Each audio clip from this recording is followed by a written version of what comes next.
자, 그래서 인풋은 앞전에 얘기했던 것처럼 이제 드론 입장에서는 뭔가를 받아서 각각의 이제 기능을 세팅을 하는 그런 개념이다, 이렇게 이제 정리하고 그 다음으로 넘어가서 설명을 드리면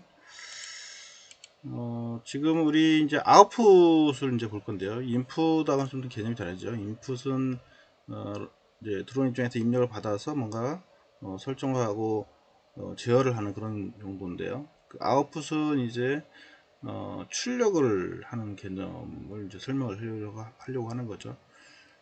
그래서 이거는 이제 그 각각의 이제 모터의 동작을 동작 시점을 이제 설정하는 거다, 이렇게 보시면 될 것 같아요. 그래서 원래 이제 모터 쪽에 이제 신호를 주면 모터가 이제 회전을 하게 되죠. 그래서 그 모터의 회전을 가지고 이제 드론이 비행을 하게 되는데 그 신호를 모터한테 주는 것 자체를 이제 여기서 출력 개념을 이제 본 거죠. 그래서 그 출력 테스트를 할 수 있는 그런 이제 박스라고 보시면 될 것 같고요. 체크박스. 그래서 여기서 이제 체크를 해서 그 최소한의 이제 모터의 속도, 최소 모터 속도의 이제 모터 회전 그러니까 하는 그 모터의 최초 그 속도라고 하는 거는 모터가 처음 스타트하는 그 시점을 말하는 거예요. 그래서 모터가 회전할 때 처음에 이제 모터 회전하는 그 모터 회전 최초 속도를 설정할 수 있다. 그러니까 이제 뭐 여러 개의 모터가 있으면 걔들이 다 다른 거죠. 처음 세팅하는 것도 틀리고, 그 다음에 ESC라고 하는 무주를 통해서 모터가 이제 구동을 하게 되는데, 그때 모터가 ESC에 신호를 가해준 거에 따라서 다 다르게 이제 구동을 하게 됩니다. 그래서 그 모터, 그래서 이제 ESC를 초기 세팅을 하는 이유 중에 하나가 거기에 있어요. 그냥 모터 드라이브처럼 전원만 넣으면 윙 돌아가는 개념이 아니고, 기본적으로 얘가 어느 정도 펄스가 들어와서 어떻게 이제 속도로 동작한다, 이게 이제 결정나는 거죠. 그리고 모터도 같은 모터라고 해도 다 모터마다 특성이 다 다르죠. 그러다 보니까 이제 모터에서 발생을 하는 속도가 다르기 때문에 그거를 초기에 세팅을 해주면 그런 모터들이 전체 모터가 동시에 동작할 수 있는 이런 초기 값 동작을 해서 이제 동작할 그 초기에 모터가 전체적으로 똑같이 동작해서 동작하도록, 그래야 이제 드론이 동시에 이렇게 뜰 수가 있는 거죠. 로봇도 마찬가지예요. 바퀴가 있는 로봇도 두 개의 바퀴가 동시에 똑같이 돌려야 돌아가지, 그렇지 않으면 어때요? 문제가 생기죠. 한쪽으로 이렇게 끼울거나 이런 이제 문제가 생기는 거고 똑같습니다. 자, 그래서 여기 이제 그 왼쪽에 메뉴 창에 여기 보면 이제 아웃풋이라는 게 있어요. 아웃풋, 인풋. 그래서 아웃풋은 이제 모터가 3개니까, 아니 그러니까 4개니까 총 4개만 지금 설정되어 있는 거고, 얘가 이제 쓸 수 있는 그 타입에 따라서 모터를 이제 선정해서 쓰면 되고요. 그 다음에 여기에 이제 초기 값이 있어요. 모터를 돌리기 위한 초기 값들이 있는데, 이 초기 값들을 조절을 해서 이제 세팅을 해줘야 하는 거죠. 그래서 맥스는 어디고, 그 다음에 미니멈은 어딘데, 지금 미니멈은 한 1000 정도 되고요. 맥스 1900 이렇게 돼 있네요. 그거를 조절을 해서 지금 내가 원하는 위치까지 쭉의 스텝 하나는 1196, 쪽에서 1203 뭐 이렇게 세팅이 되어 있어요. 지금 현재 이제 잘 안 보이지만 여기 쭉 키워보면 이제 여기 초기 세팅 값들이 이제 세팅이 되어 있는 걸 볼 수 있는데, 요거는 이제 모터가 ESC를 통해서 이제 돌다 보니까 모터의 속도를 이제 일정하게 똑같이 스타트하는 시점을 내가 정하는 거죠. 그래서 이제 그런 모터의 최초 회전 시점과 그냥 방향을 테스트하기 위해서 주로 하는 거죠. 그래서 요거 테스트할 때는 반드시 드론의 그 프로펠러를 빼놓고 이제 해야 하는 거죠. 그래서 이 프로펠러를 끼고 실험하다가 이제 손이 날아가 뭐 이렇게 손이 찢어지거나 이제 이럴 수가 있어요. 그래서 항상 조심해야 합니다. 그래서 그 저도 이제 몇 번 드론 그 잘못해가지고 손을 몇 번 다치긴 했어도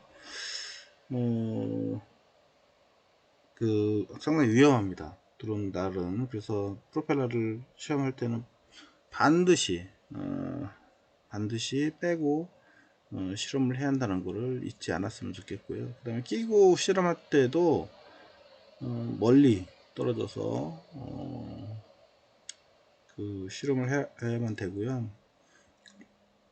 그리고 특별한 케이스긴 하지만 GPS를 가지고 이제 뭔가 간단한 호버링이라든가 이런 거 실험할 때도 드론을 이제 묶어 놓고 이렇게 실험을 하는 것을 권장을 합니다. 왜냐면 드론이 이제 잘못 세팅이 되면 자기 혼자 이제 도망갈 수가 있어요. 갑자기 그것도. 그래서 멀리 가버릴 수가 있다는 거죠.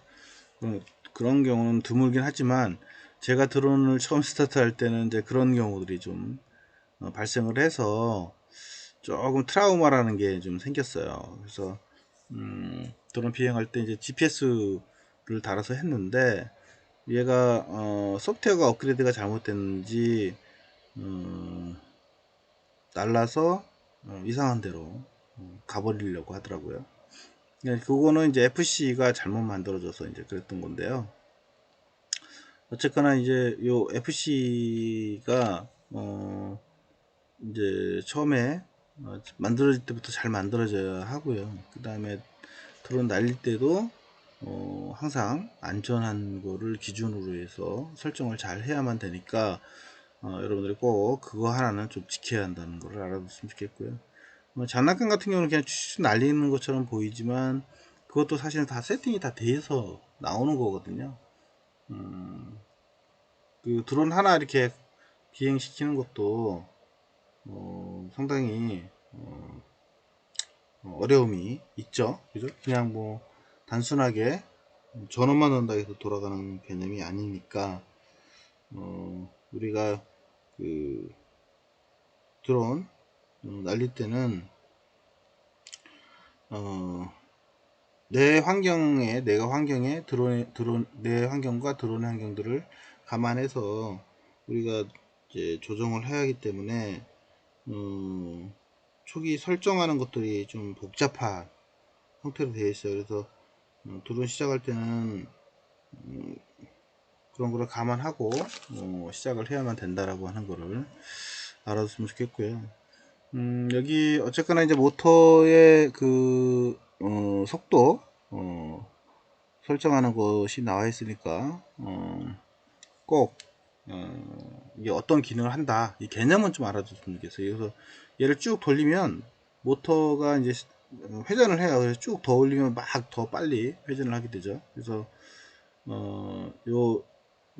이게 이제 내가 인위적으로 설정해 주는 거고 기준값 딱 설정한 다음에 그 다음부터 이제 우리가 펄스를 주면 얘가 이제 모터가 거기에 맞춰서 이제 속도를 내게 되는 거죠. 그래서 속도가 비슷하게 만들기 위해서 하는 작업이다 이렇게 보시면 될 것 같아요.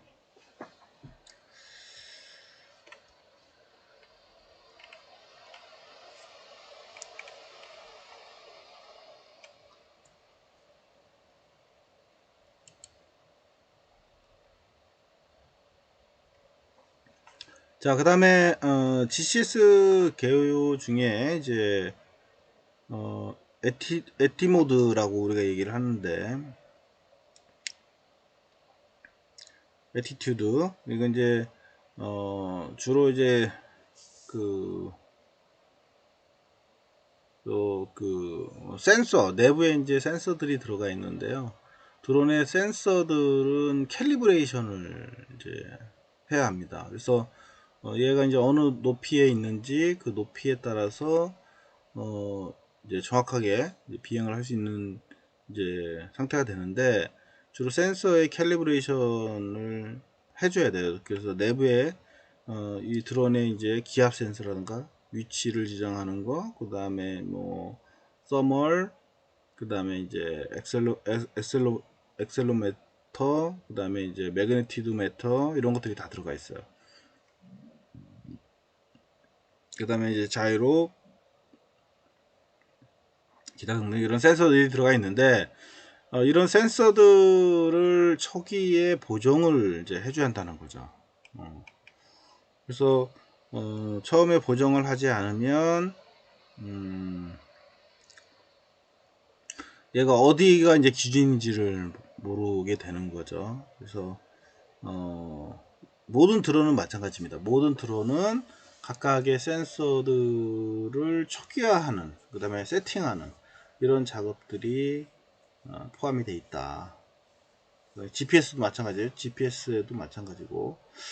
그래서 이제 드론의 센서는 주로 이제 가속도 센서, 그 다음에 매그네티드, 지자기 센서, 뭐 이런 것들이 안에 들어가 있죠. 그 다음에 가속도 센서랑 그 다음에 자이로 센서도 들어가 있고요.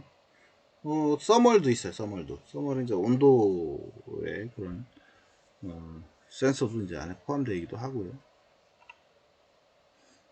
그래서 얘 같은 경우는 이런 센서 세팅이 여기 보면 스타트 버튼들이 있는데 그 버튼만 누르면 자기가 알아서 캘리브레이션을 이제 수행을 하죠.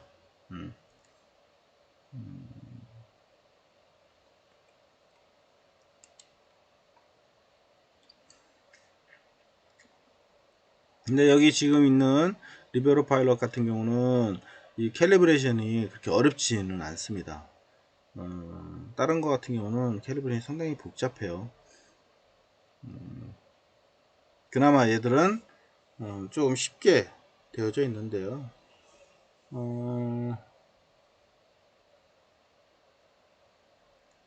처음에 드론을 만들게 되면 요 캘리브레이션 작업은 꼭 필요하고요. 이게 이제 그 오픈 소스 개념으로 제공되는 애들은 이거 세팅하는데 좀 어려움이 있고요. 이제 뭐 DJI나 이런 전문적으로 그 FC를 만드는 회사들은 그나마 이런 것들이 이제 기본 세팅이 돼서 나오고요. 그리고 사용자들이 그 사용할 때 그 지역에 맞춰서 한번 캘리브레이션을 간단하게 할 수 있도록 이렇게 지원을 하고 있죠. 그러면 좀 사용자들이 좀 편하게 작업을 할 수 있게 이제 되어져 있어서 비용이 비싸도 이제 거기 걸 구매를 해서 쓸 수밖에 없는 이제 이런 형태가 되는 거죠.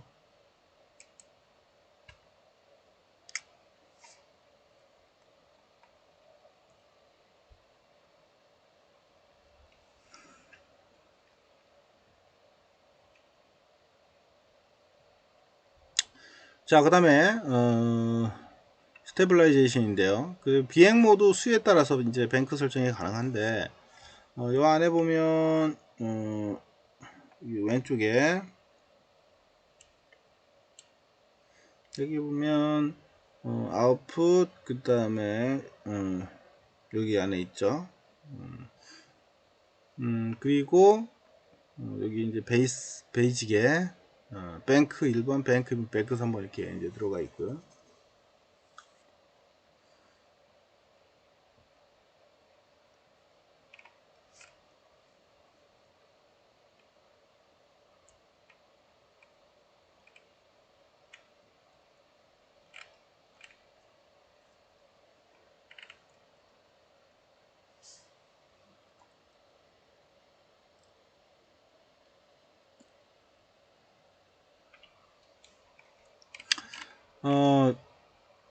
요 뱅크 이제 1번, 2번, 3번인데 이 뱅크를 가지고 우리가 민감도를 이제 설정을 하게 됩니다. 그 다음에 안정화, 드론의 이제 안정화에 대해서 이제 설정 진행을 수행하는 부분이라고 보시면 될 것 같고요. 그래서 이제 드론 비행할 때 보면 안전하게 이렇게 비행 수행을 할 수 있도록 그런 이제 민감도를 설정하는 부분이라고 보시면 될 것 같아요. 이게 이런 거는 지금 이제 해보면서 봐야 더 우리가 알 수가 있는데, 지금은 이제 이게 그런 거구나 라는 정도까지만 우선 알아놓고 넘어갔으면 좋겠습니다. 그 다음에 이제 카메라 짐벌 카메라의 안정화에 대한 설정인데요. 카메라 스테빌라이제이션인데, 카메라는 이 모든 우리 드론 FC들은 여러분들이 이제 카메라 DJI의 카메라나 이런 것들이 이제 드론에 붙어 있는데, 그 카메라를 그냥 쓸 수 있는 게 아니고 그 카메라에 이제 세팅이 또 필요해요. 그래서 거기에 이제 모터가 붙어서 펜틸트, 우리가 이제 이 카메라의 이제 상하, 그 다음에 좌우 이렇게 이제 움직일 수 있게 하는 거를 이제 우리가 펜틸트라고 얘기를 하는데, 그 펜틸트에 대한 거가 이제 안에 조정을 해서 이게 이제 세팅할 수 있는 그런 데가 들어가 있어요. 왜냐면 이제 드론 비용할 때 보면 드론이 항상 서 있는 개념이 아니고 이동하다 보면 어때요? 각도가 틀어져서 가잖아요. 우리가 롤이라든가 피치라든가 요 동작을 수행을 하게 되면 드론이 어때요? 좀 약간씩 이제 기울게 되는 거죠. 비행을 해야 하니까. 그렇게 되면 밑에 있는 카메라, 붙어 있는 카메라도 당연히 틀어지겠죠. 그래서 이제 요 드론이 비행을 하더라도 밑에 있는 카메라는 그 각도를 그대로 유지를 해라. 예를 들면 드론이 비행하는 형태의 각도로 카메라가 틀어지게 되면 약간 기울어지게 되죠. 근데 카메라 찍는 거는 그 상태가 그대로 유지가 되어야 하기 때문에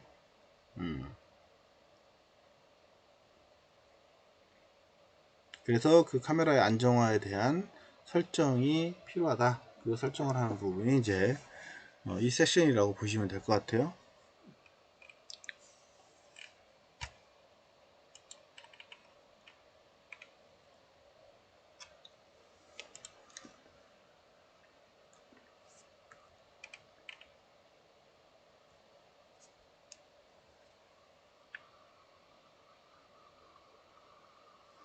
자, 그 다음에 TXPID라는 기능이 있는데요. 이거는 이제 비행 실험을 진행하면서 드론의 이제 자세를 설정하는 거라고 보시면 될 것 같아요. 그래서 어떤 드론이나 요 기능은 들어가 있고요. 이 안에 우리가 이제 PID에 관련되어 있는 그런 그 옵션이 안에 다 들어가 있습니다. 그래서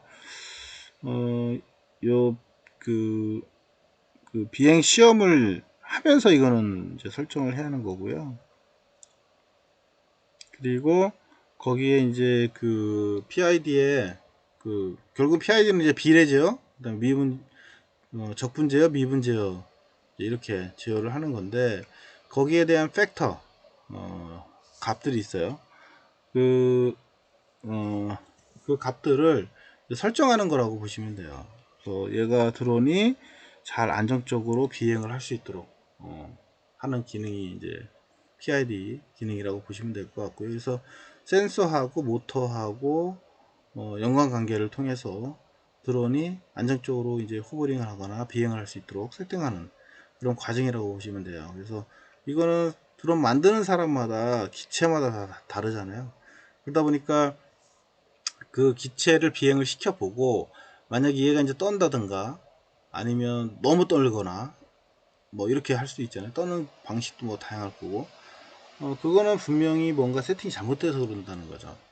그래서 모터와 FC에 들어가 있는 센서를 가지고 이제 조작을 해서 얘가 안전하게 비행을 하거나 호버링을 할 수 있도록 세팅을 하는 그런 작업이라고 보시면 될 것 같아요. 원래는 여기서 이제 세팅하지만 실질적으로 프로그램 내부에서도 요 값들을 지정을 하거나 실험을 할 때 값을 정해서 세팅할 수도 있죠. 그래서 이제 항상 프로그램 내부에서 하는 거는 프로그램 자체를 구조를 잘 이해를 해야만 되기 때문에 이제 전문적으로 하는 친구들이 이제 해야 하는 거고요.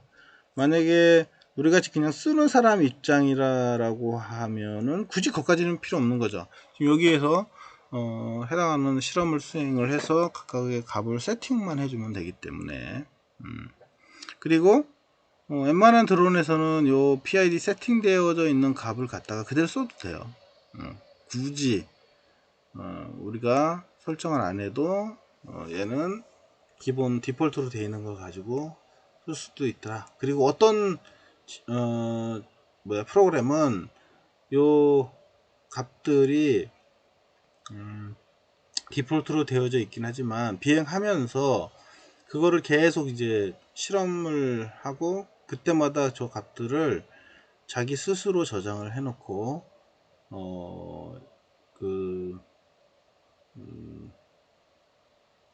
자기가 이제 스스로 이제 인식을 해놓고 업데이트를 해놓은 다음에 쓰는 경우가 있고요. 그러니까 너무 이제 그 실험을 통해서 이제 주로 한다는 거죠, 이게. 그리고 딱 정확한 이제 값이 정해져 있지는 않아요. 그래서 드론을 세팅하는 거는 그 드론 세팅하는 사람이 역량에 따라서 달라지게 또 된다는 것을 좀 알아뒀으면 좋겠습니다. 그 다음에 이제 앞전에 OP 링크에 대해서 잠깐 얘기를 했었는데 OP 링크는 요거는 이제 드론 하고 그 다음에 GCS 하고 무선으로 데이터를 주고받을 수 있도록 하는 무선 모듈이다 이렇게 이제 보면 될 것 같죠. 그래서 OP 링크를 잘 쓸 수 있도록 얘들은 그 기능까지도 안에 포함이 돼 있어요. 리베로 파일럿에 이제 GCS 프로그램 안에 이게 들어가 있는 거죠. 근데 다른 CPU들은 또 다른 OP-링크 이건 이제 우리가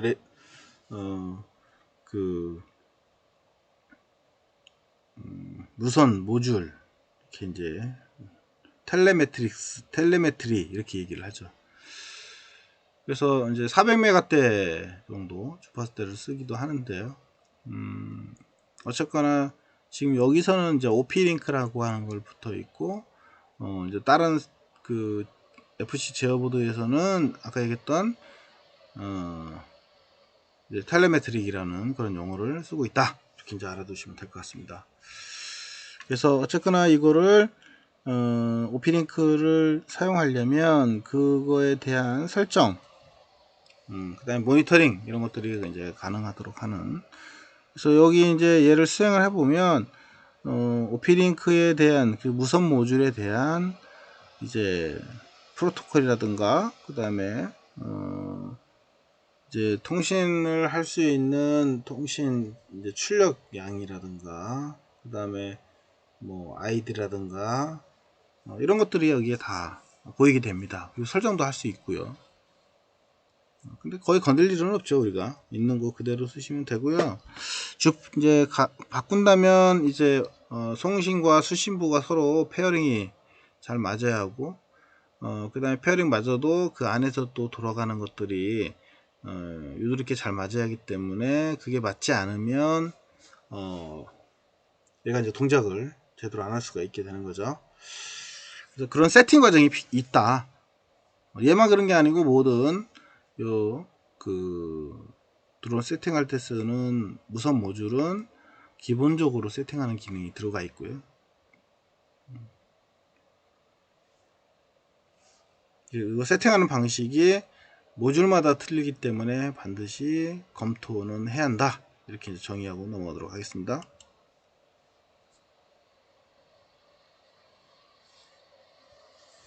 그 다음에 시스템 탭인데요. 시스템 탭은 이제 고급 설정, 그 다음에 실시간 데이터, 그 다음에 GPS 데이터 등 상태를 보여주고 수정할 수 있도록 하는 그런 인터페이스를 이제 제공하는 거라고 보시면 될 것 같고요. 그래서 주로 우리가 설정을 위해서는 이제 세팅 프로퍼티와 이제 동작 수치를 이제 모니터링을 할 수 있는 두 가지 이제 설정하는 게 있다는 거죠. 그래서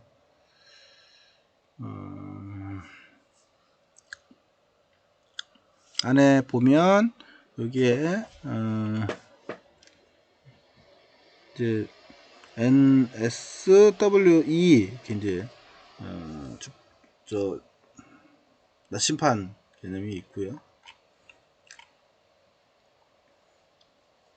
그걸 가지고 우리가 각각의 특징들을 볼 수 있다. 여기 밑에 있네요. 이제 시스템이라고 써 있죠. 누르면 이렇게 보이는 거죠. 그래서 세팅하고 그다음에 밑에 데이터 오브젝트하고 두 가지가 이제 있다라고 하는 거죠.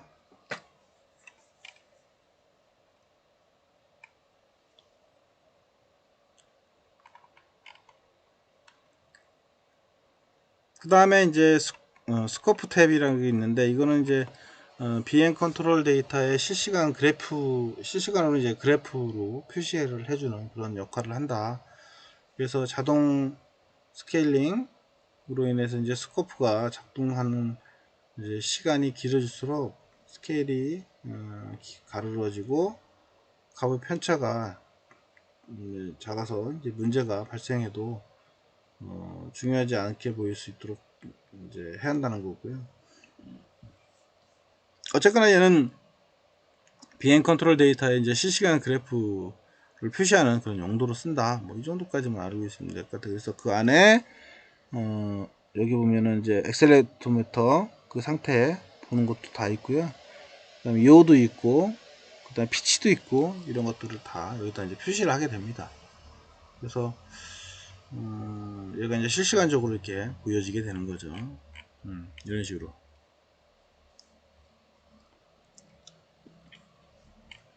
큰 의미는 없고요.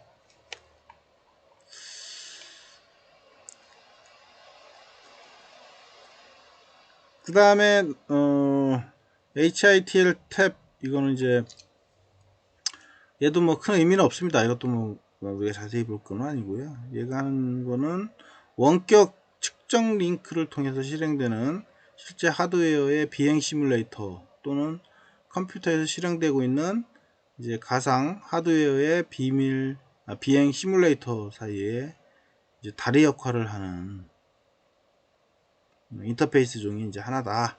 이렇게 보면 될 것 같네요. 큰 의미는 없습니다, 이거는.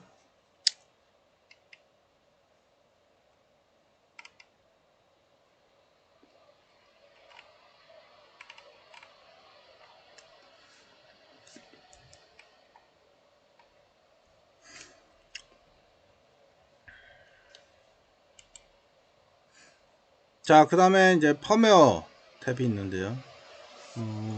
이 GCS 프로그램에서는 우리 FC 보드에 이제 그 프로그램을 라이팅을 하는 그런 기능을 가지고 있습니다. 그래서 이 현재 그 펌웨어 속에 들어가 있는 그 펌웨어의 버전도 검사를 할 수가 있고요.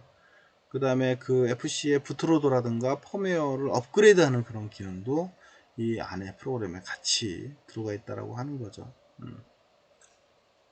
세팅하거나 이런 거는 또뭐 부가적으로 설명을 드리도록 그렇게 하겠습니다. 자, 여기까지 좀 쉬었다가 뒤로 넘어가도록 그렇게 할게요.